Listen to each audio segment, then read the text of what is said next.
Hello everybody, this is Mr. Loy, your friendly D&T teacher.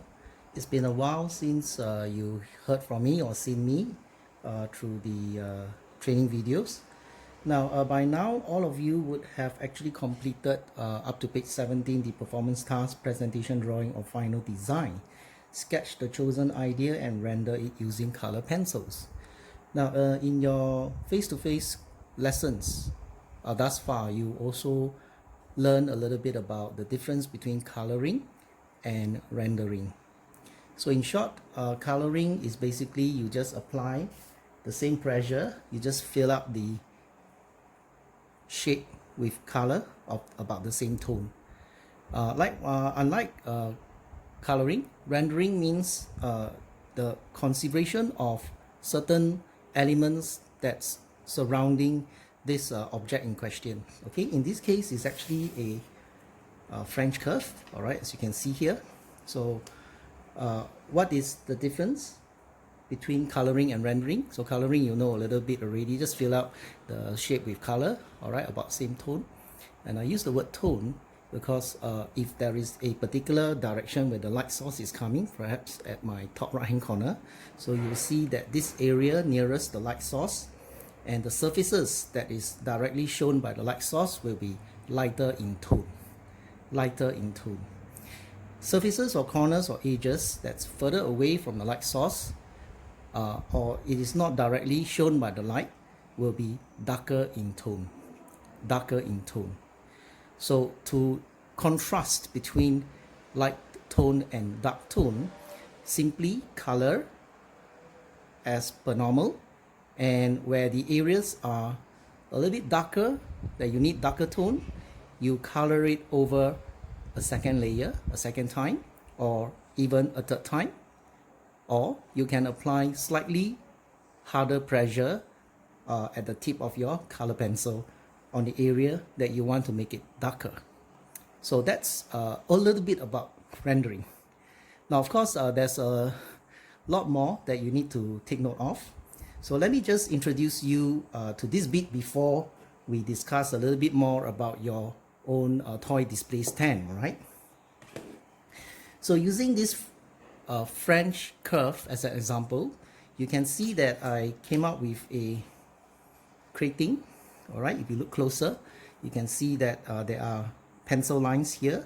I have the isometric axis, the slant lines going to the right side, against a imaginary horizontal line, and of course there's vertical line, which is also one of the three isometric axes.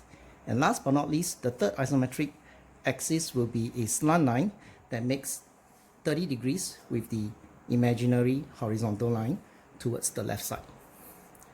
So with this in mind, I actually sketched this, all right, of this French curve. So it looks something like that. Okay, something like that.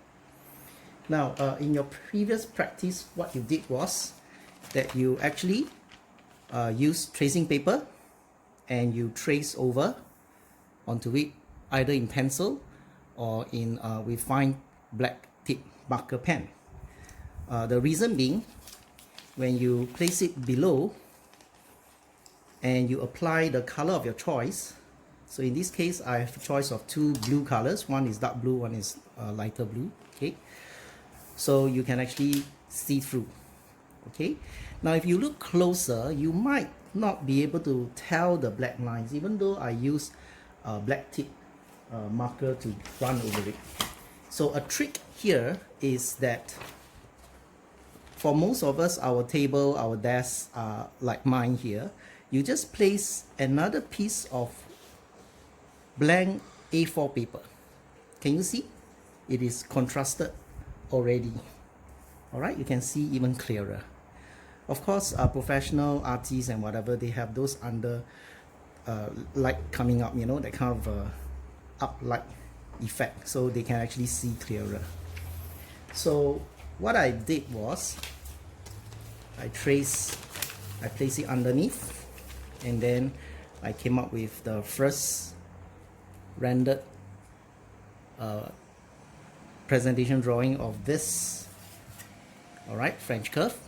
And of course I did a second one just to show you the difference between the two. So if you were to look at this two, all right, I'm going to zoom out a bit. Now at one glance, you probably will notice the one on the right first, right? Okay, the left one seems a bit faint, lighter. Why is this so? Because what caught our eyes would be the darkened outline. So this darkened outline for the so-called rendered sketch on the right hand side is akin or same to your coloring using the same tone. Okay, take note. You darken the outline, captures our attention, but this may unlikely mimic in the real world your real French curve.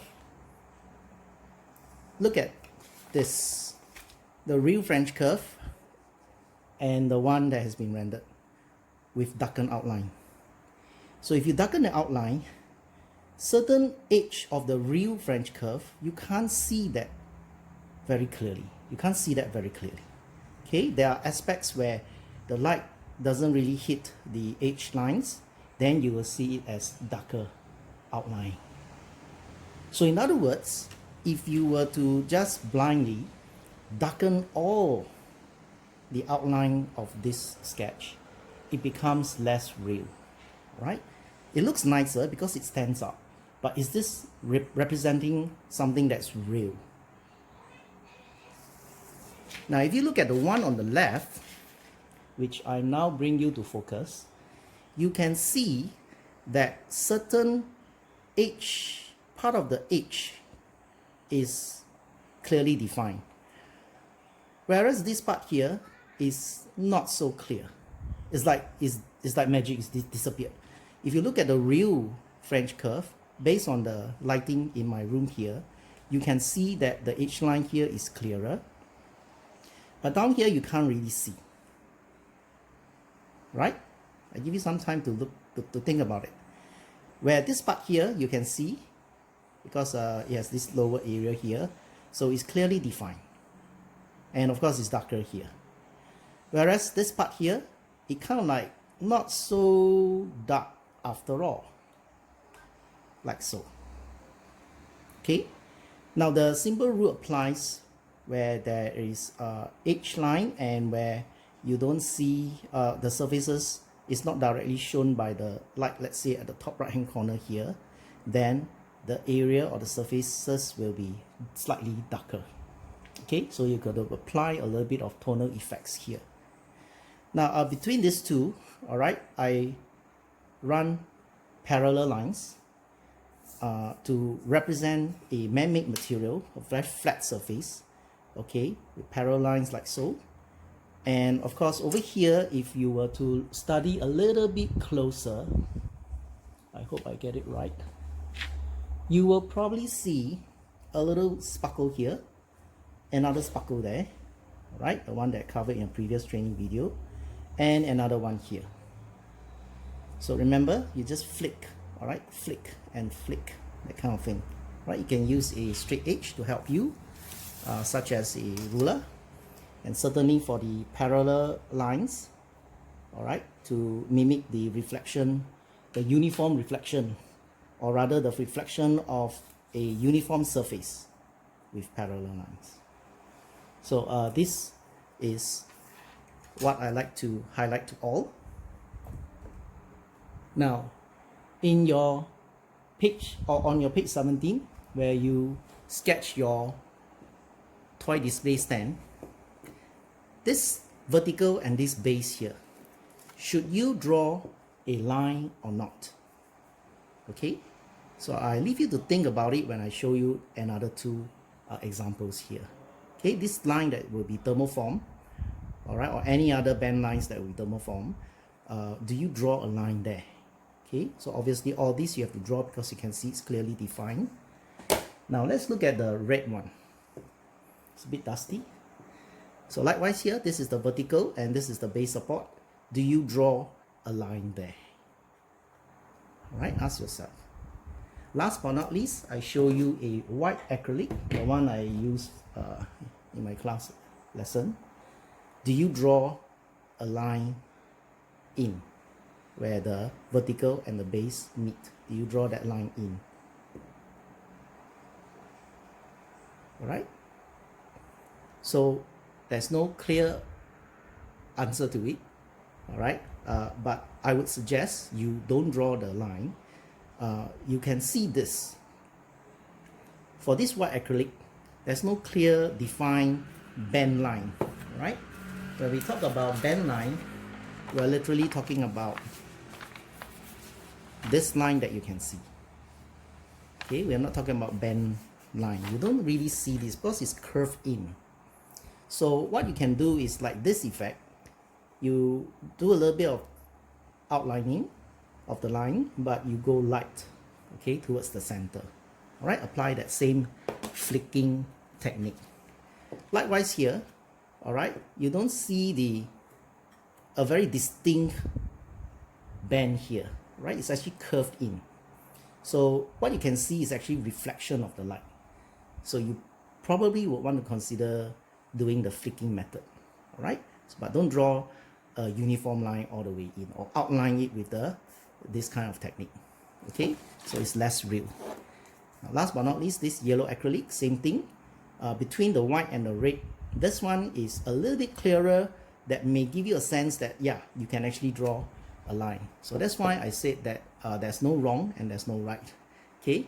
If you look at this, all right, perhaps because of the material, the dye, which is yellow, you can actually see the line more distinctly. So there, in this case, if you render with yellow color, then you probably would want to draw a line here. So that ends my presentation for today.